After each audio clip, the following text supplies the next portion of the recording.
Hey everyone, welcome back to the channel. Today, we're diving into 10 habits that might be secretly holding you back from reaching your full financial potential. These are the things that can keep you stuck in a cycle of living paycheck to paycheck, feeling like you're working so hard but never getting ahead. The good news is, once you identify these habits, you can start to change them and take control of your finances. We're going to break down each habit, explain why it's harmful, and most importantly, give you actionable steps to break free from these money traps. So if you're ready to ditch these bad habits and start building a solid financial future, buckle up and let's get right into it.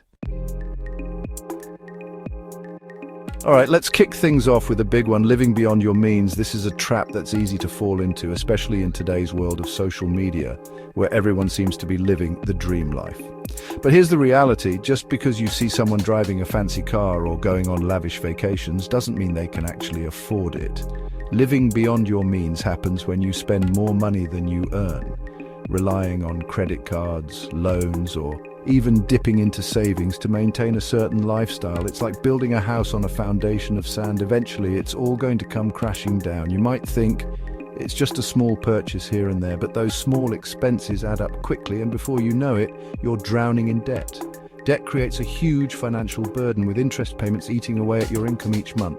This leaves you with less money to save for emergencies, invest in your future, or even just enjoy life's simple pleasures. Remember, true wealth isn't about appearances, it's about having financial security and peace of mind. So ditch the need to impress others and focus on living within your means. Your future self will thank you for it. Next up, we have another major culprit behind financial struggles: not having a budget. I know budgeting might sound about as exciting as watching paint dry. But trust me on this, a budget is not about restricting your freedom. It's about giving you control over your money. Think of a budget as your financial roadmap. It helps you track where your money is coming from and where it's going. Without a budget, it's like driving with your eyes closed. You have no idea where you are or where you're headed financially. Creating a budget doesn't have to be complicated. Start by listing all your sources of income. Then, track your expenses for a month or two to see where your money is actually going. You can use a simple spreadsheet, a budgeting app, or even just a pen and paper. Once you have a clear picture of your income and expenses, you can start setting realistic financial goals. Whether it's saving for a down payment on a house, paying off debt, or investing for retirement, a budget gives you a clear path to achieve those goals. Remember, knowledge is power, and knowing exactly where your money is going is the first step to taking control of your finances and building a brighter financial future. Let's talk about impulse buying, the silent killer of your savings account. We've all been there. You're scrolling online, browsing at the mall, or just walking down the street when, bam! You see something you just have to have, that shiny new gadget, a trendy outfit, or that limited time offer screaming your name.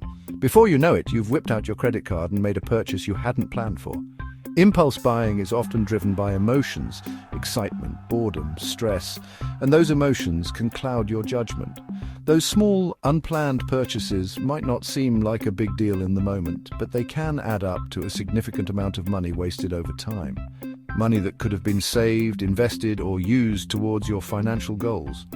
To combat impulse buying, start by becoming more aware of your triggers.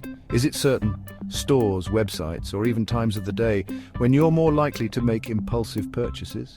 Once you know your triggers, you can start to avoid them or develop strategies to resist temptation. Give yourself a cooling off period before making a purchase. Create a shopping list and stick to it, and unsubscribe from tempting email lists. Remember, every dollar you don't spend on impulse buys is a dollar you can put towards building a more secure financial future. Chapter 4. Now let's talk about one of the biggest missed opportunities when it comes to building wealth: not investing. Many people think investing is only for the wealthy, but that's simply not true. In fact, not investing is one of the surest ways to stay stuck in a cycle of working for your money instead of having your money work for you. Investing is essentially putting your money to work in assets like stocks, bonds, real estate, or businesses with the goal of growing your wealth over time. Think of it like planting a tree. The earlier you plant it, the more time it has to grow and flourish. The same principle applies to investing. The sooner you start, the more time your money has to compound and grow exponentially. You don't need a ton of money to get started. There are plenty of resources available to help you learn the basics of investing and start small. You can begin by investing in low-cost index funds, which allow you to invest in a diversified portfolio of stocks with a relatively small amount of money. Remember, the stock market has historically trended upwards over the long term, so the earlier you start investing, the more time you have to ride out any short-term fluctuations and benefit from long-term growth. Chapter 5. Let's talk about credit cards. They can be a convenient tool for managing your finances, but they can also be a slippery slope into debt if not used responsibly. One of the biggest mistakes people make is only paying the minimum payment on their credit cards each month. It might seem like an easier option in the short term, but in reality, it's a surefire way to stay trapped in a cycle of debt for years to come. Here's why. Credit card companies charge high interest rates, often in the double digits. When you only make the minimum payment, you're mostly paying off interest, barely making a dent in the principal balance. This means you end up paying way more for your purchases over time. And it can take years, even decades, to pay off your credit card debt completely. It's like trying to outrun a snowball rolling downhill. The longer you wait, the bigger and more overwhelming it gets. Instead of falling into the minimum payment trap, make it a priority to pay off your credit card balance in full each month. If you can't afford to pay it off in full, at least try to pay more than the minimum. Even a small extra payment can make a big difference in the long run, saving you hundreds or even thousands of dollars in interest charges. Chapter 6. Let's face it, personal finance isn't exactly the most exciting topic. It can seem complex, overwhelming, and even a little intimidating. But here's the thing. Ignoring financial education is like trying to navigate a maze blindfolded. You might stumble upon the right path eventually, but chances are you'll encounter a lot of dead ends, wrong turns, and unnecessary stress along the way. In today's digital age, there's no excuse for financial illiteracy. We have a wealth of information literally at our fingertips. Books, podcasts, blogs, YouTube channels like this one, and online courses dedicated to helping you understand and master your finances. Investing in your financial education doesn't have to be expensive or time-consuming. Start by reading personal finance books, listening to podcasts during your commute, or following reputable financial experts online. The more you learn about budgeting, saving, investing, and managing debt, the more confident and empowered you'll become in making sound financial decisions. Remember, knowledge is power, and financial knowledge is the key to unlocking your financial potential and achieving your goals. Life is unpredictable. Just when you think everything's going smoothly, bam! Life throws you a curveball. Your car breaks down, you lose your job, a medical emergency arises, unexpected expenses can pop up at any time, and without an emergency fund, these events can derail your finances and send you spiraling into debt. An emergency fund is a financial safety net. It's money set aside specifically for unexpected expenses, providing a buffer between you and financial disaster. Having an emergency fund gives you peace of mind, knowing you have a financial cushion to fall back on should the unexpected occur. It prevents you from going into debt to cover those unexpected costs, saving you from high interest charges and potential financial stress. Start by setting aside a small amount each month, even if it's just $50 or $100. As you get raises or bonuses, consider increasing your contributions. Aim to build an emergency fund that covers at least 3 to 6 months of living expenses. While it might seem daunting at first, remember that building an emergency fund is a marathon, not a sprint. Chapter 8. We live in a world obsessed with comparison. Social media feeds us a constant stream of curated lives, showcasing lavish vacations, designer clothes, and picture-perfect moments. It's easy to get caught up in the comparison trap, feeling pressured to keep up with the Joneses and maintain a certain lifestyle to fit in or impress others. But here's the thing, trying to keep up with the Joneses is a race you can never win.